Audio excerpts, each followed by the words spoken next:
অমৃত বাণী।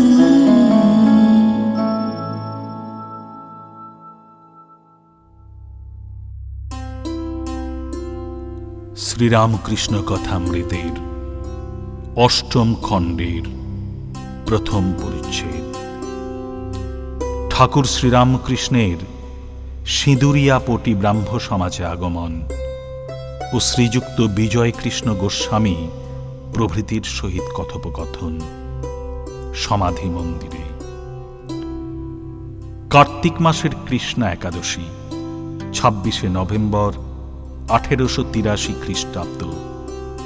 শ্রীযুক্ত মণিলাল মল্লিকের বাড়িতে সিঁদুরিয়াপটি ব্রাহ্ম সমাজে অধিবেশন হয়। বাড়িটি চিতপুর রোডের ওপর। দক্ষিণ ধারে হ্যারিসন রোডের চৌমাথা, যেখানে বেদানা, পেস্তা, আপেল এবং অন্যান্য মেওয়ার দোকান। সেখান হতে কয়েকখানি দোকানবাড়ির উত্তরে।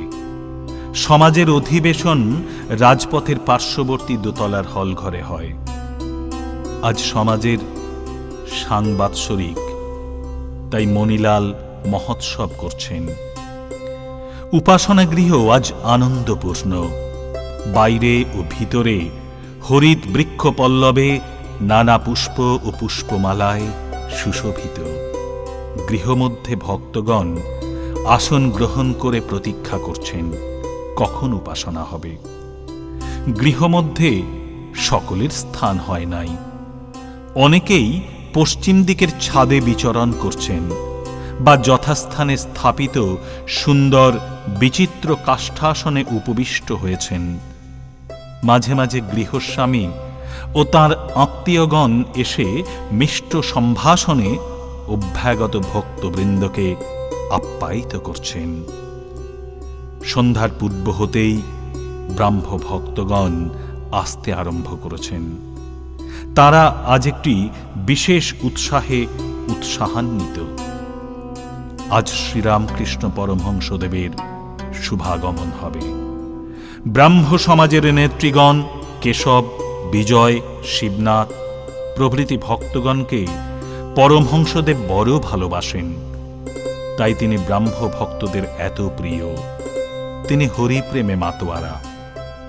তার প্রেম, তার জ্বলন্ত বিশ্বাস, তার বালকের ন্যায় ঈশ্বরের সঙ্গে কথোপকথন, ভগবানের জন্য ব্যাকুল হয়ে ক্রন্দন, তার মাতৃজ্ঞানে স্ত্রী জাতির পুজো, তার বিষয়ে কথা বর্জন ও তৈলধারাতুল্য নিরবচ্ছিন্ন ঈশ্বর কথা প্রসঙ্গ, তার সর্বধর্ম সমন্বয় ও অপর ধর্মে বিদ্বেষ ভাবলেশ শূন্যতা, তার ঈশ্বর ভক্তের জন্য রোদন, এই সকল ব্যাপারে ব্রাহ্ম ভক্তদের চিত্তাকর্ষক করছেন।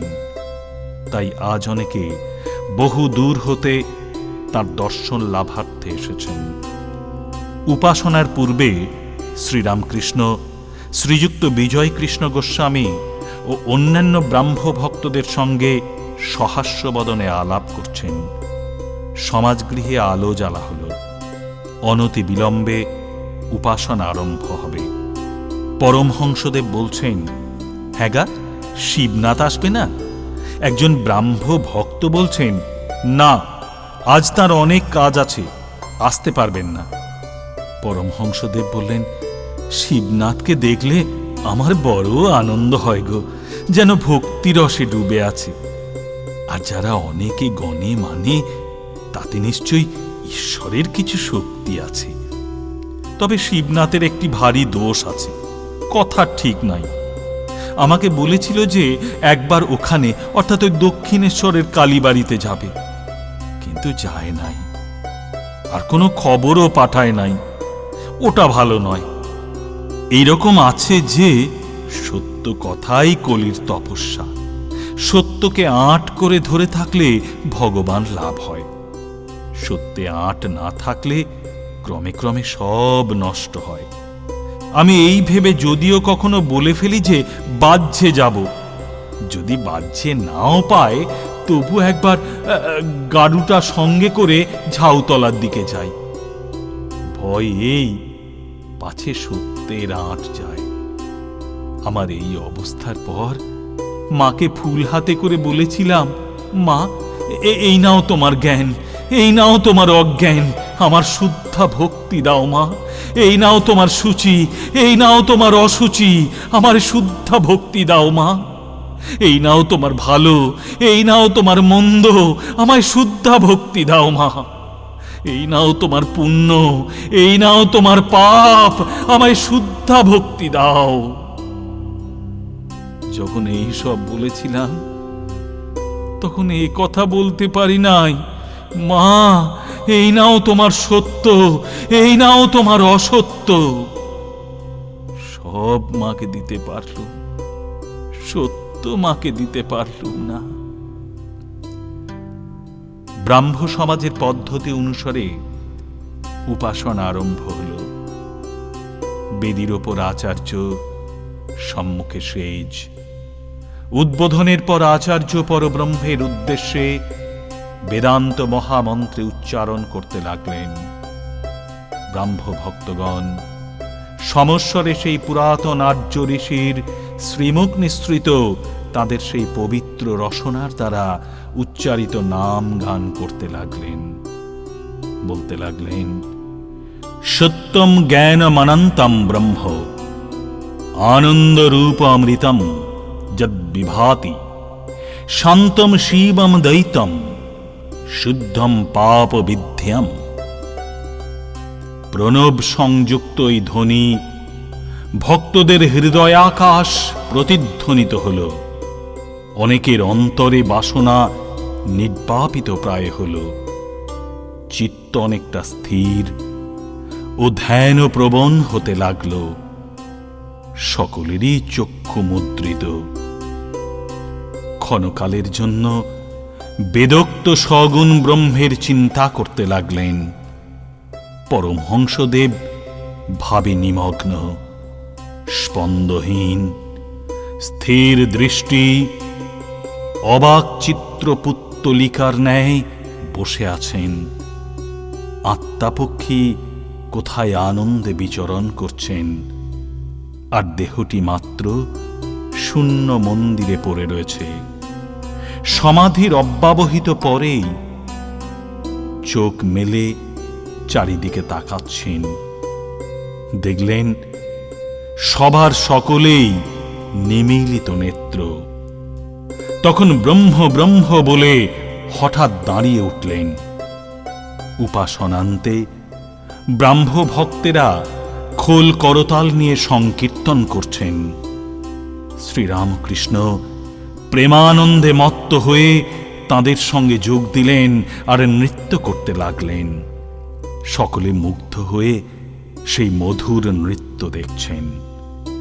শ্রীযুক্ত বিজয় কৃষ্ণ ও অন্যান্য ভক্তেরাও তাকে বেড়িয়া বেড়িয়া নাচছেন। অনেকে এই অদ্ভুত দৃশ্য দেখে ও কীর্তনানন্দ সম্ভোগ করে এককালে সংসার ভুলে গেলেন।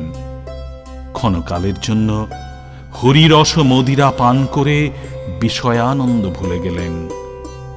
বিষয় সুখের রস তিক্ত বোধ হতে লাগল। কীর্তনান্তে সকলে আসন গ্রহণ করলেন। ঠাকুর কি বলেন শোনবার জন্য তাকে ঘিরে বসলেন। শ্রীরামকৃষ্ণ কথামৃতের ৮ম খণ্ডের ২য় পরিচ্ছেদ, গৃহস্থের প্রতি উপদেশ। সমবেত ব্রাহ্ম ভক্তগণকে সম্বোধন করে তিনি বলছেন, নির্লিপ্ত হয়ে সংসার করা বড় কঠিন। প্রতাপ বলেছিলেন, মহাশয়, আমাদের জনক রাজার মতো। জনক নির্লিপ্ত হয়ে সংসার করেছিলেন, আমরাও তাই করব। আমি বললুম, মনে করলেই কি জনক রাজা হওয়া যায়? জনক রাজা কত তপস্যা করে জ্ঞান লাভ করেছিলেন। হেঁট মুন্ড ঊর্ধ্ব পদ হয়ে অনেক বছর ঘোরতর তপস্যা করে তবে সংসারে ফিরে গেছিলেন। তবে সংসারের কি উপায় নাই? হ্যাঁ, অবশ্য আছে। দিন কতক নির্জনে সাধন করতে হয়। নির্জনে করলে ভক্তি লাভ হয়, জ্ঞান লাভ হয়। তারপর গিয়ে সংসার করো, দোষ নাই। যখন নির্জনে সাধন করবে, সংসার থেকে একেবারে তফাতে যাবে। তখন যেন স্ত্রী, পুত্র, কন্যা, মাতা, পিতা, ভাই, ভগিনী, আত্মীয়, কুটুম্ব কেউই কাছে না থাকে। নির্জনে সাধনের সময় ভাববে, আমার কেউ নাই, ঈশ্বরই আমার সর্বস্ব। আর কেঁদে কেঁদে তার কাছে জ্ঞান ভক্তির জন্য প্রার্থনা করবে। যদি বলো কতদিন সংসার ছেড়ে নির্জনে থাকব, তা একদিন যদি এই রকম করে থাকো সেও ভালো, 3 দিন থাকলে আরো ভালো, বা 12 দিন, 1 মাস, 3 মাস, 1 বছর, যে যেমন পারে। জ্ঞান ভক্তি লাভ করে সংসার করলে আর বেশি ভয় নাই। হাতে তেল মেখে কাঁঠাল ভাঙলে হাতে আঠা লাগে না। চোর চোর যদি খেলো, বুড়ি ছুঁয়ে ফেললে আর ভয় নাই। একবার পরশমণিকে ছুঁয়ে সোনা হও। সোনা হবার পর 1000 বছর যদি মাটিতে পোঁতা থাকে, মাটি থেকে তুলবার সময় সোনাই থাকবে। মনটি দুধের মতো, সেই মনকে যদি সংসার জলে রাখো, তাহলে দুধে জলে মিশে যাবে। তাই দুধকে নির্জনে দই পেতে মাখন তুলতে হয়। যখন নির্জনে সাধন করে মনরূপ দুধ থেকে জ্ঞান ভক্তিরূপ মাখন তোলা হলো, তখন সেই মাখন অনায়াসে সংসার জলে রাখা যায়। সে মাখন কখনো সংসার জলের সঙ্গে মিশে যাবে না, সংসার জলের উপর নির্লিপ্ত হয়ে ভাসবে। শ্রীরামকৃষ্ণ কথামৃতের 8ম খণ্ডের 3য় পরিচ্ছেদ। শ্রীযুক্ত বিজয় গোস্বামীর নির্জনে সাধন। শ্রীযুক্ত বিজয় গোস্বামী সবে গয়া হতে ফিরছেন। সেখানে অনেক দিন নির্জনে বাস ও সাধুসঙ্গ হয়েছিল। এখন তিনি গৈরিক বসন পরিধান করেছেন। অবস্থা ভারী সুন্দর, যেন সর্বদা অন্তর্মুখ। পরমহংসদেবের নিকট হেঁটমুখ হয়ে রয়েছেন, যেন মগ্ন হয়ে কি ভাবছেন। বিজয়কে দেখতে দেখতে পরমহংসদেব তাঁকে বললেন, বিজয়, তুমি কি বাসা পাকড়েছ? দেখো, 2 জন সাধু ভ্রমণ করতে করতে একটি শহরে এসে পড়েছিল। একজন হাঁ করে শহরের বাজার, দোকান, বাড়ি দেখছিল। এমন সময়ে অপরটির সঙ্গে দেখা হলো। তখন সে সাধুটি বললে, তুমি হাঁ করে শহর দেখছ, তল্পিতল্পা কোথায়? প্রথম সাধুটি বললে, আগে আমি বাসা পাকড়ে তল্পিতল্পা রেখে ঘরে চাবি দিয়ে নিশ্চিন্ত হয়ে বেরিয়েছি। এখন শহরে রং দেখে বেড়াচ্ছি, তাই তোমায় জিজ্ঞাসা করছি, তুমি কি বাসা পাকড়েছ? মাস্টার ইত্যাদির প্রতি দেখে তিনি বললেন, দেখো, বিজয়ের এতদিন ফোয়ারা চাপা ছিল, এইবার খুলে গেছে। বিজয় ও শিবনাথ নিষ্কাম কর্ম, সন্ন্যাসীর বাসনা ত্যাগ। বিজয়কে বললেন, দেখো, শিবনাথের ভারী ঝঞ্ঝাট, খবরের কাগজ লিখতে হয়, আর অনেক কর্ম করতে হয়। বিষয়কর্ম করলেই অশান্তি হয়, অনেক ভাবনা চিন্তা জোটে। শ্রীমদ্ ভাগবতে আছে যে অবধূত 24 গুরুর মধ্যে চিলকে একটি গুরু করেছিলেন। এক জায়গায় জেলেরা মাছ ধরছিল। একটি চিল এসে একটা মাছ ছোঁ মেরে নিয়ে গেল, কিন্তু মাছ দেখে পিছনে পিছনে প্রায় 1000 কাক চিলকে তাড়া করে গেল, আর সঙ্গে সঙ্গে কা কা করে গোলমাল করতে লাগলো। মাছ নিয়ে চিল যেদিকে যায়, কাকগুলো তাড়া করে সেই দিকে যেতে লাগলো। দক্ষিণ দিকে চিলটা গেল, কাকগুলোও সেই দিকে গেল। আবার উত্তর দিকে যখন সে গেল, ওরাও সেই দিকে গেল। এইরূপে পূর্ব দিকে ও পশ্চিম দিকে চিল ঘুরতে লাগল। শেষে ব্যতিব্যস্ত হয়ে ঘুরতে ঘুরতে মাছটা তার কাছ থেকে পড়ে গেল। তখন কাকগুলো চিলকে ছেড়ে মাছের দিকে গেল। চিল তখন নিশ্চিন্ত হয়ে একটা গাছের ডালের উপর বসল। বসে ভাবতে লাগলো, ওই মাছটা যত গোল করছিল, এখন মাছ কাছে নাই, আমি নিশ্চিন্ত হলুম। অবধূত চিলের কাছে এই শিক্ষা করলেন যে যতক্ষণ সঙ্গে মাছ থাকে, অর্থাৎ বাসনা থাকে, ততক্ষণ কর্ম থাকে, আর কর্মের দরুন ভাবনা, চিন্তা, অশান্তি। বাসনা ত্যাগ হলেই কর্ম ক্ষয় হয় আর শান্তি হয়। তবে নিষ্কাম কর্ম ভালো, তাতে অশান্তি হয় না। কিন্তু নিষ্কাম কর্ম করা বড় কঠিন। মনে করছি নিষ্কাম কর্ম করছি, কিন্তু কোথা থেকে কামনা এসে পড়ে জানতে দেয় না। আগে যদি অনেক সাধন থাকে, সাধনের বলে কেউ কেউ নিষ্কাম কর্ম করতে পারে। ঈশ্বর দর্শনের পর নিষ্কাম কর্ম অনায়াসে করা যায়। ঈশ্বর দর্শনের পর প্রায় কর্মত্যাগ হয়। দুই একজন লোকশিক্ষার জন্য কর্ম করে। সন্ন্যাসী সঞ্চয় করবে না, প্রেম হলে কর্মত্যাগ হয়। অবধূতের আরেকটি গুরু ছিল, মৌমাছি। মৌমাছি অনেক কষ্টে অনেক দিন ধরে মধু সঞ্চয় করে, কিন্তু সে মধু নিজের ভোগ হয় না, আর একজন এসে চাক ভেঙে নিয়ে যায়। মৌমাছির কাছে অবধূত এই শিখলেন যে সঞ্চয় করতে নাই।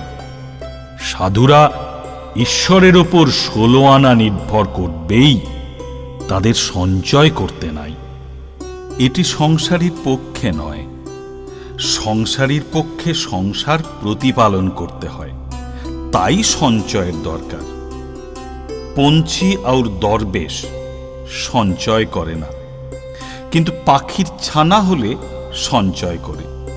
ছানার জন্যে মুখে করে খাবার আনে। দেখো বিজয়, সাধুর সঙ্গে যদি পুটলি পোটলা থাকে, 15টা গাঁটওয়ালা যদি কাপড় বুচকি থাকে, তাহলে তাদের বিশ্বাস করো না। আমি বটতলায় ওই রকম সাধু দেখেছিলাম। 2-3 জন বসে আছে, কেউ ডাল বাচ্ছে, কেউ কেউ কাপড় সেলাই করছে, আর বড় মানুষের বাড়ির ভান্ডারার গল্প করছে। বলছে, अरे ओ बाबू ने लाखों रुपया खर्च किया, साधु लोग को बहुत खिलाया, पूरी जिलेबी पेड़ा बर्फी मालपुआ बहुत चीज तैयारी किया था। বিজয় বাবু বললেন, আগে হ্যাঁ, গয়ায় ওই রকম সাধু দেখেছি। গয়ায় লোটাওয়ালা সাধু। সকলে হেসে উঠলেন। ঠাকুর বিজয়কে বললেন, ঈশ্বরের প্রতি প্রেম আসলে কর্মত্যাগ আপনি হয়ে যায়। যাদের ঈশ্বর কর্ম করাচ্ছেন তারা করুক, তোমার এখন সময় আছে। সব ছেড়ে তুমি বলো, মন তুই দেখ আর আমি দেখি, আর যেন কেউ নাহি দেখে। এই বলে ভগবান শ্রীরামকৃষ্ণ সেই অতুলনীয় কণ্ঠে মাধুর্য বর্ষণ করতে করতে গান গাইলেন। যতনে হৃদয়ে রেখো আদরিনী শ্যামা মাকে, মা তুই দেখ আর আমি দেখি, আর যেন কেউ নাহি দেখে। কামাদিরে দিয়ে ফাঁকি, আইমন বিরলে ডাকি, রসনারে সঙ্গে রাখি, সে যেন মা বলে ডাকে। কুরুচিকু মন্ত্রী যত নিকট হতে দিও নাকো, জ্ঞান নয়নে প্রহরী রেখো, সে যেন সাবধানে থাকে। বিজয়কে আরো বললেন, ভগবানের শরণাগত হয়ে এখন লজ্জা ভয় এসব ত্যাগ করো। আমি হরিনামে যদি নাচি, লোকে আমায় কি বলবে, এসব ভাব ত্যাগ করো। লজ্জা ঘৃণা ভয় 3 থাকতে নয়, লজ্জা, ঘৃণা, ভয়, জাতীয় অভিমান, গোপন ইচ্ছা এসব পাশ। এসব গেলে জীবের মুক্তি হয়। পাশবদ্ধ জীব, পাশ মুক্ত শিব। ভগবানের প্রেম দুর্লভ জিনিস। প্রথমে স্ত্রীর যেমন স্বামীতে নিষ্ঠা, সেইরূপ নিষ্ঠা যদি ঈশ্বরেতে হয় তবেই ভক্তি হয়। শুদ্ধা ভক্তি হওয়া বড় কঠিন। ভক্তিতে প্রাণ মন ঈশ্বরেতে লীন হয়, তারপর ভাব। ভাবেতে মানুষ অবাক হয়, বায়ু স্থির হয়ে যায়, আপনি কুম্ভক হয়। যেমন বন্দুকে গুলি ছোঁড়বার সময় যে ব্যক্তি গুলি ছুঁড়ে সে বাক্যশূন্য হয় ও তার বায়ু স্থির হয়ে যায়। প্রেম হওয়া অনেক দূরের কথা। চৈতন্যদেবের প্রেম হয়েছিল। ঈশ্বরে প্রেম হলে বাইরের জিনিস ভুল হয়ে যায়, জগৎ ভুল হয়ে যায়। নিজের দেহ যে এত প্রিয় জিনিস তাও ভুল হয়ে যায়। এই বলে পরমহংসদেব আবার গান গাইতে শুরু করলেন। সেদিন কবে বা হবে, হরি বলিতে ধারা বেয়ে পড়বে। সেদিন কবে বা হবে, সংসার বাসনা যাবে। সেদিন কবে বা হবে, অঙ্গে পুলক হবে। সেদিন কবে বা হবে।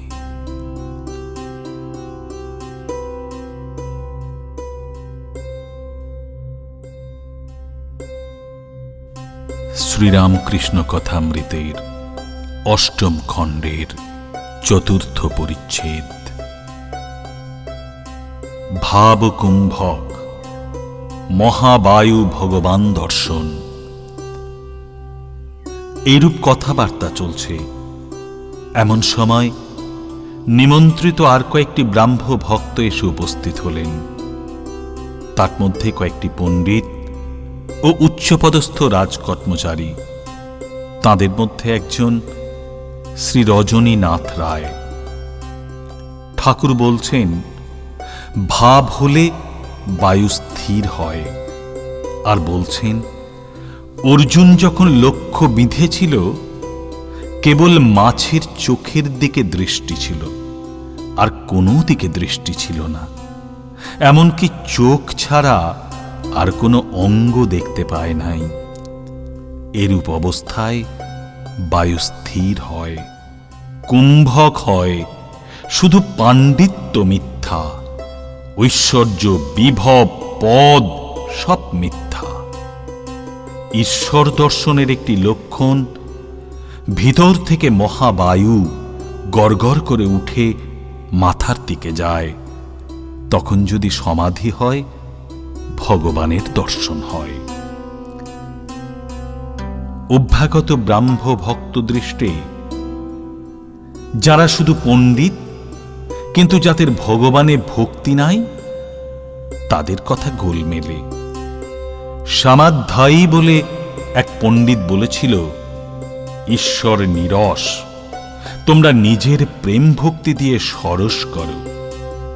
বেদে যাকে রসস্বরূপ বলেছে তাকে কিনা নিরস বলে।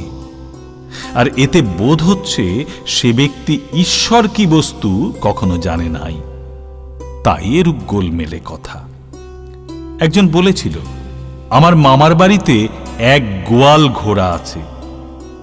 এ কথায় বুঝতে হবে ঘোড়া আদপেই নাই, কেননা গোয়ালে ঘোড়া থাকে না।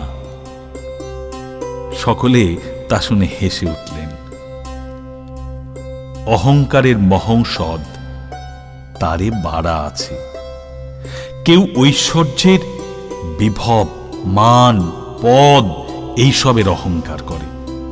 এসব দুদিনের জন্য, কিছুই সঙ্গে যাবে না। একটা গানে আছে, ভেবে দেখ মন কেউ কারো নয়, মিছে ভ্রম ভূমণ্ডলে, ভুলো না দক্ষিণা কালী, বদ্ধ হয়ে মায়া জালে। যার জন্য মর ভেবে সে কি তোমার সঙ্গে যাবে? সেই প্রেয়সী দিবে ছড়া অমঙ্গল হবে বলে। দিন দুই তিনের জন্য ভবে কর্তা বলে সবাই মানে, সেই কর্তারে দেবে ফেলে কালা কালের কর্তা এলে। আর টাকার অহংকার করতে নাই। যদি বলো আমি ধনী, তো ধনীর আবার তারে বাড়া আছে। সন্ধ্যার পর যখন জোনাকি পোকা ওঠে, সে মনে করে আমি এই জগৎকে আলো দিচ্ছি। কিন্তু নক্ষত্র যেই উঠল, অমনি তার অভিমান চলে গেল। তখন নক্ষত্রেরা ভাবতে লাগলো আমরা জগৎকে আলো দিচ্ছি। কিন্তু পরে চন্দ্র উঠল, তখন নক্ষত্রেরা লজ্জায় মলিন হয়ে গেল। চন্দ্র মনে করল আমার আলোতে জগৎ হাসছে, আমি জগৎকে আলো দিচ্ছি। দেখতে দেখতে অরুণ উদয় হল, সূর্য উঠছেন, চাঁদ মলিন হয়ে গেল। খানিকক্ষণ পরে আর দেখাই গেল না। ধনীরা যদি এগুলি ভাবে, তাহলে ধনের অহংকার হয় না। উৎসব উপলক্ষে মণিলাল অনেক উপাদেয় খাদ্য সামগ্রীর আয়োজন করেছেন। তিনি অনেক যত্ন করে শ্রীরামকৃষ্ণ ও সমবেত ভক্তগণকে পরিতোষ করে খাওয়ালেন। যখন সকলে বাড়ি ফিরলেন, তখন রাত অনেক, কিন্তু কারো কোনো কষ্ট হয় নাই।